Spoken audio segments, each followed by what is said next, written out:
नमस्कार. मालिकेच्या आजच्या भागामध्ये आपल्याला पाहायला मिळणार आहे की राकेश वेगवेगळे डाव आखत आहे. अर्णवला मारण्यासाठी ते सगळे डाव ईश्वरी कशा पद्धतीने उधळून लावत आहे. त्याचबरोबर ईश्वरी आणि अर्णव या दोघांमधला रोमांसही आपल्याला पाहायला मिळत आहे. तर भाऊबीजेचा दिवस आहे. अर्णव हा त्याच्या ताईला छान असं गिफ्ट देणार आहे. तर हे सगळं आपल्याला या व्हिडिओमध्ये पाहायला मिळणार आहे. त्यासाठी हा व्हिडिओ शेवटपर्यंत पहा. तर इकडे ईश्वरी अर्णवला सांगत असते, खरंच सर तुम्ही आज खूप बढिया गिफ्ट दिलं, खूप भारी वाटलं मला. नाही म्हणजे मला कळतच नव्हतं की काय होणार आहे, पण आज तुम्ही जे काही केले ना ते पाहून खरंच मी खूप खुश झाले. ईश्वरीला खूप छान वाटत असतं. फायनली तिला छान असं गिफ्ट अर्णवकडून मिळालेलं आहे. आणि ते गिफ्ट म्हणजे साधं सुद्धा नाही, तर राकेशला तिच्या पायाशी आणलेलं आहे. इतके दिवस झालं जो राकेश तिला त्रास देत होता वारंवार, त्या राकेशला तिच्या पायाशी आणलेला आहे. तेव्हा ईश्वरी म्हणत असते, पण अर्णव सर, तेव्हा अर्णव म्हणतो, मी तुला गिफ्ट दिलंय, मग मला रिटर्न गिफ्ट तर पाहिजेच ना. तेव्हा ईश्वरी म्हणते, काय पाहिजे तुम्हाला, बोला ना, जे मागाल तर ते देईल मी, असं ईश्वरी अर्णवला सांगत असते.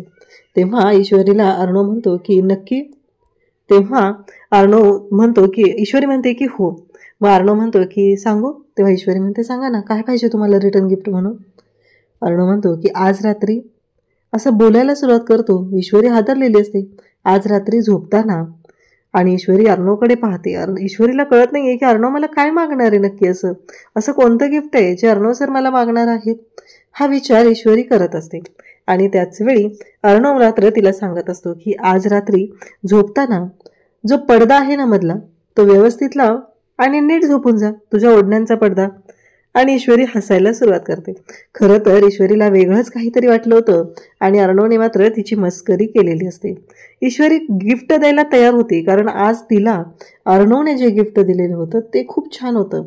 त्यामुळे ईश्वरीची पूर्ण तयारी होती कोणतंही गिफ्ट देण्याची. इथे मात्र ईश्वरी खुश होते आणि स्वतःच अर्णवच्या आठवणीमध्ये हरवून जाते. कारण अर्णवबद्दल तिला जे काही वाटत असतं ते मात्र खूप भारी असतं. ती खुश झालेली असते, तिला आनंद झालेला असतो. मग तिला अर्णवबरोबरच्या आठवणी आठवतात. म्हणजे अर्णवने जेव्हा दागिने घालायचे होते नवरात्रीमध्ये, तेव्हा सुद्धा अर्णवने कशा पद्धतीने दागिने घातले होते हे सगळं तिला आठवत असतं. आणि त्यासोबतच ती विचार करत असते की एवढ्या छान पद्धतीने सगळ्या गोष्टी झालेल्या होत्या आणि ती खुश होते. त्याच वेळी इकडे ईश्वरी म्हणते की खरंच अर्णव सर खूप ग्रेट आहेत, त्यांनी आज करून दाखवलं. हे मात्र ईश्वरीला भारी वाटत असतं. त्याचबरोबर ईश्वरीच्या हाताला जेव्हा भाजलेलं होतं तेव्हा अर्णव त्याच्यावरती जी फुंकर मारत होता, त्यासोबतच ईश्वरीसोबत ईश्वरीने जागी राहावी यासाठी अर्णवने ईश्वरीसोबत केलेला डान्स, या सगळ्या गोष्टी तिला आठवत असतात. ती मात्र जाम खुश होत असते. ती म्हणत असते की खरंच मी नशीबवान आहे, अर्णव सरांसारखा नवरा मला मिळालेला आहे. आणि गालातल्या गालात हसत असते. इकडे ईश्वरीला प्रत्येक क्षण आठवत असतो. अर्णव तिच्यासाठी योग्य कसा आहे हे तिला जाणवत असतं. खरं तर सुरुवातीला ती अर्णववरती एवढी रागवायची, पण जेव्हा नवरात्रीच्या वेळेस राकेश घरी आला तेव्हा सगळे ईश्वरीचे गैरसमज दूर झाले आणि तिला कळलं की अर्णवने लग्न तिच्यासोबत कशासाठी केलंय. ह्या गोष्टी एका क्षणात अगदी धुतल्या तांदळासारख्या स्वच्छ झाल्या. अर्णव किती चांगला आहे हे तिला जाणवू लागलं. खरं तर ईश्वरी खूप खूप छान आहे. तिच्या डोक्यात जे काही चालू असतं ते ईश्वरी खूप छान पद्धतीने बोलत असते. हे सगळं आपण पाहतो. आणि मग इकडे ईश्वरीला महत्त्वाचा प्रसंग आठवतो आणि तो म्हणजेच राकेशने तिचे पाय धुतलेले असतात आणि राकेश तिच्या पाया पडलेला असतो. इकडे राकेशला सुद्धा तीच गोष्ट त्रास देत असते. रूममध्ये एक कलश असतो. अंजली खूप खुश असते. अंजली म्हणत असते की खरंच आज मी खूप खुश आहे, आजचा दिवस ओव्हरऑल खूप चांगला होता. आणि मग राकेशला मात्र राग येत असतो. त्याला माहिती असतं की अर्णवने हे माझ्या विरोधात केलेलं कांड आहे. तेव्हा अंजली म्हणते की खरंच खूप चांगली गोष्ट घडली आहे. तुम्हाला माहिती आहे का, आज हे काही झालेलं आहे ना त्याच्यामुळं एवढं छान झालंय ना, तुम्हाला पण देवीचा आशीर्वाद मिळालेला आहे, तुम्हाला पण या सगळ्या गोष्टी अगदी छान वाटत आहेत, असं ती राकेशला सांगते. तेव्हा मात्र राकेश म्हणत असतो की अंजली तू झोप, मला थोडंसं काम आहे, मला एक 4-5 मेल करायचे आहेत, ते मेल मी आधी करून घेतो, मग बाकीच्या गोष्टी बघूया, असं राकेश अंजलीला सांगतो. तेव्हा अंजली म्हणते की ठीक आहे. मग राकेश तिथून निघालेला असतो. अंजली म्हणते तुम्ही बाहेरच चालला आहात तर हा कलश जो आहे ना तो जाताना तेवढा घेऊन जा. राकेशला खरं तर खूप राग आलेला असतो.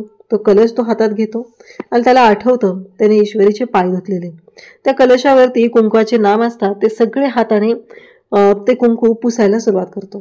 त्याला ही गोष्ट खरं तर खूप त्रासदायक ठरलेली असते. त्याला आवडलेलं नसतं जे काय झालेलं आहे, त्याचा त्याला राग येत असतो आणि त्याचं असं म्हणणं असतं की नाही, हे त्या अर्णवमुळे झालेलं आहे आणि आता हा राकेश जो आहे तो सगळ्या गोष्टींचा बदला घेणार आहे, अगदी व्याजासहित बदला घेणार आहे. मी काय करू शकतो ना अर्णव, तुला माहित नाहीये, बघ आता. आणि तेव्हा अर्णवने त्याला सांगितलेलं असतं की कसं वाटलं, म्हणजे उतरला का माज, या भाषेत अर्णवने त्याला बोललेलं असतो. आणि आता मात्र राकेश पाहतच राहतो, कारण राकेशला कळत नाहीये की आपण काय करतोय, गोष्टी कशा पद्धतीने करतोय, ही गोष्टच त्याला माहीत नव्हती. आणि त्याला फक्त सूड घ्यायचा आहे. आणि मग त्याच्या हाताला जे कुंकू लागलेलं असतं तेवढ्यातच त्याच्या फोनवरती कोणाचा तरी फोन येत असतो. तो फोन तो कट करतो आणि स्वतःच्याच फोटोला त्या कुंकू जो लागलेला आहे हाताचं ते लावतो आणि म्हणतो की राकेश, तू हारलास आज. खरंच मला ना कळतच नाहीये, तू अशा पद्धतीने काहीतरी करशील असं मला कधीच वाटलं नव्हतं. पण राकेश, तू आज हारला आहेस, असं स्वतःला म्हणू लागतो. तेव्हा मात्र इकडे पाहायला मिळतं ते म्हणजे ईश्वरी तयार होत असते. तेवढ्यातच अर्णव तिथं आलेला असतो आणि अर्णव म्हणतो की अजून झाली नाहीस तयार? नाही, युजली बायकांना तयार व्हायला खूप वेळ लागतो ना, म्हणून म्हणलं अजून तर तयार नाही झालेली. तेव्हा ईश्वरी म्हणते की हो का, म्हणजे आम्हा मुलींना बायकांना तयार व्हायला वेळ लागतो. तेव्हा ईश्वरी अर्णवकडे पाहत असते, अर्णव ईश्वरीकडे पाहत असतो. त्या दोघांचं खूप छान असं ट्युनिंग असतं. तेव्हा ईश्वरी म्हणते झालं, आज मी ठरवलं होतं, दिवाळीचा दिवस आहे, एवढा चांगला दिवस आहे, भांडायचं नाहीये, पण शेवटी या भडकूचंने भांडायला सुरुवात केलेलीच आहे, असं ईश्वरी अर्णवला बोलते. तेव्हा मात्र अर्णव म्हणतो की म्हणजे? तेव्हा ईश्वरी म्हणते की मग काय, झाली ना सुरुवात. तेव्हा ईश्वरी म्हणते की बरोबर आहे, तुम्ही तेच करू शकता ना, कारण मला असं वाटत होतं की आजचा दिवस खूप छान जाईल, पण तुम्ही उठल्या उठल्या सुरुवात केलेली आहे भांडायला, कारण तुम्हाला ते खूप छान जमतं, असं इकडे ईश्वरी अर्णवला सांगत असते. तेव्हा मात्र अर्णव म्हणत असतो की काय झालं आता, आणि पुन्हा ईश्वरी भांडते. तेव्हा अर्णव तिच्याकडे पाहत असतो. ईश्वरीला तो म्हणतो की तू पण काय कमी आहेस का, तू पण मिसेस भडकूचंदच आहे, तुला पण तसंच नाव दिलं पाहिजे. खरं तर ना तू मिरची आहेस, मिरची, तुला ना तसं नाव दिलं पाहिजे, एकदम तिखट. ईश्वरी म्हणते नाही नाही, मी तिखट वगैरे नाही या, मी तर ना इंदोरी मिठाईसारखी गोड आहेस, असं ईश्वरी सांगत असते. तेव्हा अर्णव म्हणतो की काही गोड वगैरे नाही आहेस, तू तिखटच आहेस आणि तुला वाटतं फक्त की तू गोड आहेस, पण नाही, तू किती तिखट आहे ना ते मला विचार, असं अर्णव ईश्वरीला सांगत असतो. ईश्वरी म्हणते काय, मी तिखट आहे आणि तुम्ही तुम्ही काय आहात, तुम्ही तर महाल, अजून त्याच्यापेक्षा जास्त काहीतरी आहात, मला तिखट म्हणायचं नाही, असं म्हणत ईश्वरी भांडत असते. तेव्हा मात्र अर्णव तिच्याकडे पाहून हसत असतो. ईश्वरीला कळतच नाहीये की मी भांडते आणि हा माणूस माझ्याकडे पाहून का हसतोय, ही गोष्टच ईश्वरीला माहिती नसते. तेव्हा मात्र अर्णव तिच्याकडे पाहून हसतो आणि त्यानंतर तिचं बोलणं काही केलं थांबत नाहीये, म्हणून अर्णवने एक गोष्ट केलेली असते, ती म्हणजे तो ईश्वरीच्या ओठांवरती बोट ठेवतो आणि तिच्याकडे पाहत राहतो. तेव्हा मात्र तो तिला म्हणतो की तुला माहिती आहे का, तू टिपिकल बायकोसारखी भांडायला लागलीस माझ्याशी. आणि मग मात्र ईश्वरी हसायला सुरुवात करते. ईश्वरीला असं वाटत असतं की ती भांडते आणि अर्णव सर असे का करतायत, एवढंच तिला वाटलं होतं. परंतु आता मात्र तिला खात्री पटलेली असते की नाही, हे सगळं जे काय आहे ते थोडंसं वेगळं आहे आणि ती खरंच बायकोच्या हक्काने अर्णवबरोबर भांडते, ही गोष्ट तिला सुद्धा खूप जाणवलेली असते, म्हणून ती अर्णवकडे पाहत राहते. त्याचबरोबर इकडे पाहायला मिळतं ते म्हणजेच ईश्वरी आणि अर्णव यांचं जे नातं आहे त्याच्यामधलं जे बॉन्डिंग आहे ते खूप छान पद्धतीने चाललेलं आहे. म्हणजे ईश्वरी अर्णव एकमेकांना समजून घेतात, त्याचबरोबर त्यांना जे काय हवं आहे, जी भांडणं आहेत ते अगदी छान पद्धतीने सोडवतात, हे सगळं चालू असतं. आता ईश्वरी गालातल्या गालात हसत असते, कारण अर्णव तिला म्हणालेलं असतो की तू बायकोसारखं भांडत आहे आणि त्या गोष्टीमुळं ती खरंच खूपच खुश झालेली असते. त्याचबरोबर आज भाऊबीज आहे, मामा इकडे डिस्टर्ब झालेले असतात, तर अर्णव तिथं आलेला असतो आणि मामाला म्हणतो काय झालं. मामा म्हणतो की सात्विका ताई, एवढं सगळं सगळ्यांसाठी करायचे, प्रत्येक सण ते आनंदाने करायचे, कधीच कोणाला काही कमी पडू द्यायची नाही, पण आता मात्र मला ना कळतच नाहीये, मी तिचा भाऊ होतो, प्रत्येक वेळेस ती मला ओवाळणी द्यायची, मी तिला म्हणायचो की मी तुला ओवाळणी देईल, पण ती मात्र ऐकायची नाही. ती मला म्हणायची, नाही, ओवाळणी तर मीच देणार आहे, अशा पद्धतीने ती मला सांगायची आणि मला ओवाळणी द्यायची. पण मी मात्र तिला ओवाळणी देऊ शकलो नाही. आणि त्याचबरोबर आता बघितलंस ना, मला वाटलं होतं ती भाऊबीज येईल, मी तिला ओवाळणी दिलेली असेल, पण ती भाऊबीज आलीच नाही. मला कळत नाही अर्णव. मामा म्हणतो की ठीक आहे. आज अर्णवने मामाच्या खांद्यावरती हात ठेवलेला असतो. तेव्हा मात्र मामा अर्णवला म्हणतात की ठीक आहे, आले लक्षात, माझ्या डोळ्यात पाणी आणायचं नाही. आणि अर्णव बोलत आहे. तेव्हा मात्र इकडे आता अर्णव आणि ईश्वरी दोघंही अंजलीच्या रूममध्ये आलेले असतात. त्याच आधी अर्णवसाठी एक स्पेशल मिठाई आणलेली आहे असं राकेशने सांगितलेलं असतं.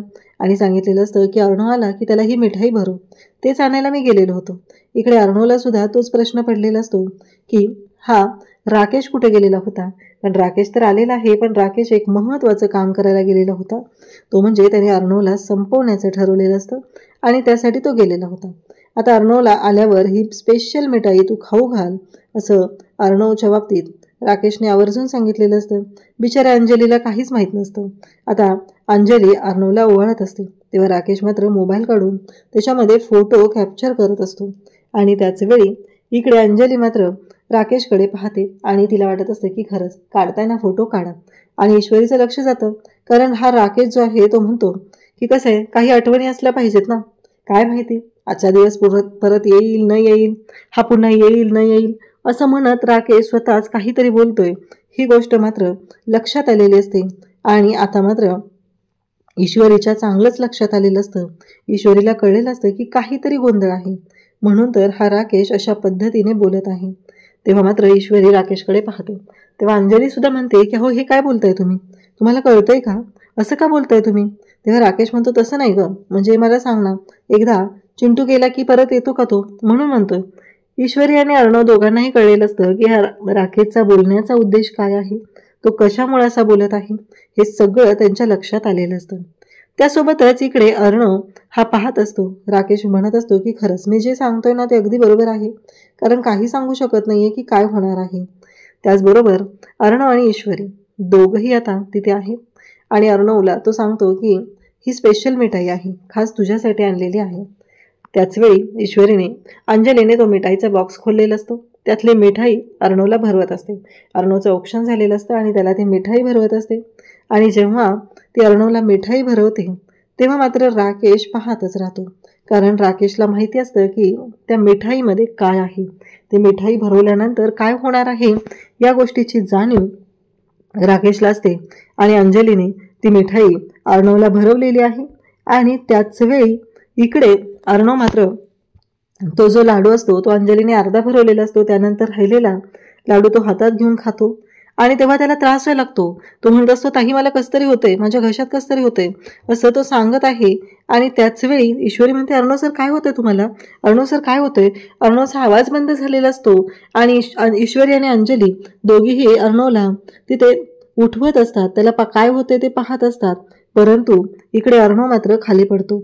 अर्णवला त्रास व्हायला लागलेला असतो आणि त्याचबरोबर अर्णव मात्र खाली कोसळलेला असतो. ईश्वरी खूप ओरडत असते, अंजली रडत असते.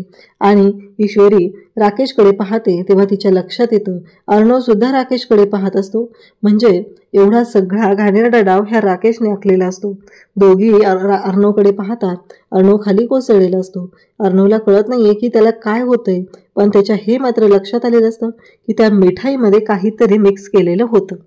तेव्हा राकेश म्हणत असतो की आता आनंदी तर फक्त या घरात मी राहणार आहे, कारण हे घर इथलं सगळं माझं आहे, कारण मिस इंदोरी जिलेबी ही माझी होणार आहे. या गोष्टीसाठी हा सगळा डाव त्या राकेशने आखलेला असतो. आणि पुन्हा तो भानावर येतो तर हे त्याला पडलेलं स्वप्न होतं. म्हणजे अर्णवला काहीही झालेलं नाहीये, तर हे राकेशला पडलेलं स्वप्न होतं. तेव्हा ईश्वरी राकेशकडे पाहत असते. राकेशचं जे वागणं आहे ते ईश्वरीला जाणवत असतं, काहीतरी असं चुकीचं घडत आहे. आणि मग इकडे ईश्वरी जेव्हा अंजली राकेशने आणलेली जी मिठाई आहे ती अर्णवला खाऊ घालत असते तेव्हा ईश्वरीने अर्णवच्या खांद्यावरती हात ठेवून त्याला खुणवलेलं असतं की सर हे खाऊ नका, कारण त्यांना दोघांनाही माहिती आहे की राकेश कुठल्या क्षणी काय करू शकतो, कशात काय मिक्स करू शकतो, गोष्टी कशा पद्धतीने घडू शकतात हे चांगलंच माहिती आहे.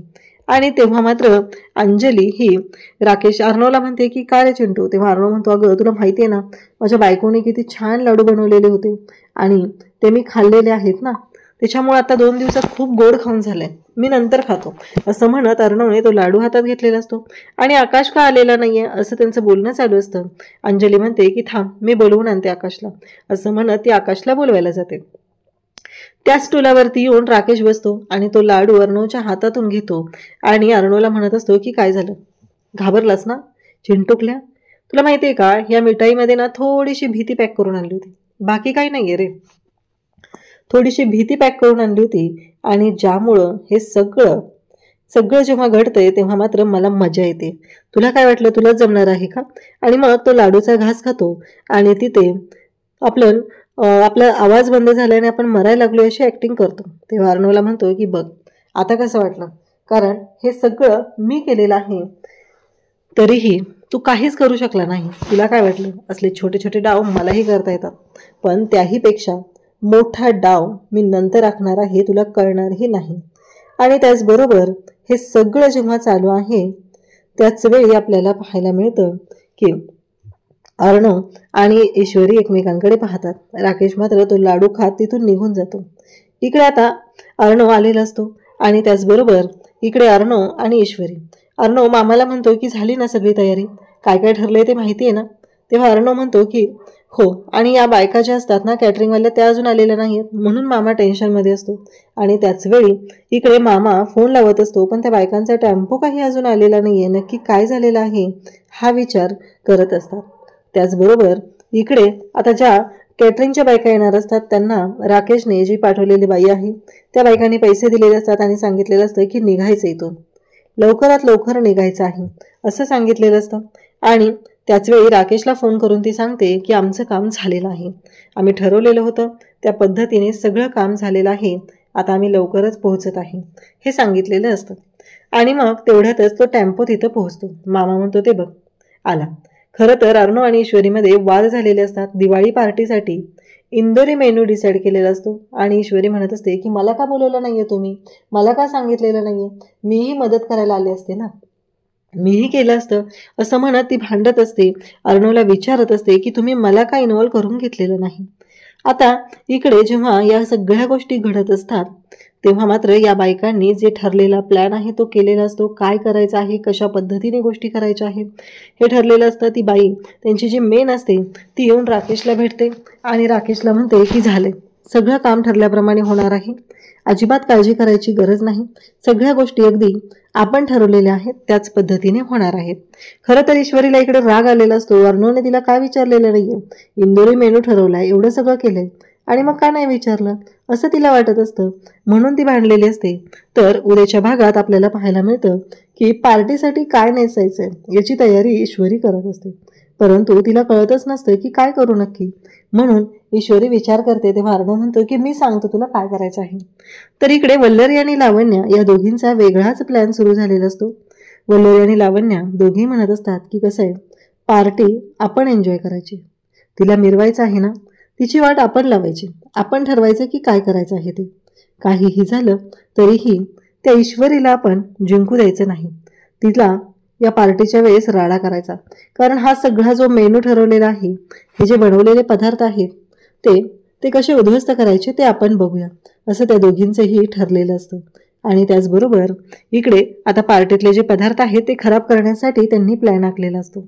त्याचबरोबर इकडे पाहायला मिळतं की अर्णवने सांगितल्याप्रमाणे अर्णवच्या पसंतीची साडी नेसून ईश्वरी येणार असते. तर इकडे राकेशने जो प्लॅन केलेला आहे ती बाई राकेशला म्हणते की आत्ताच त्याला संपवलं असता, पण काय गोंधळ झाला माहितीये का, अचानक तो एकटा नव्हता ना तिथे म्हणून थांबावं लागलेलं आहे असं राकेशला ती आवर्जून सांगते. तेव्हा मात्र राकेश म्हणतो की काम व्यवस्थित झालं पाहिजे.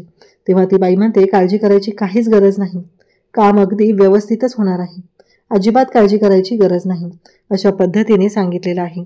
अशाच अपडेटसाठी चॅनलशी कनेक्ट करा. थँक्यू.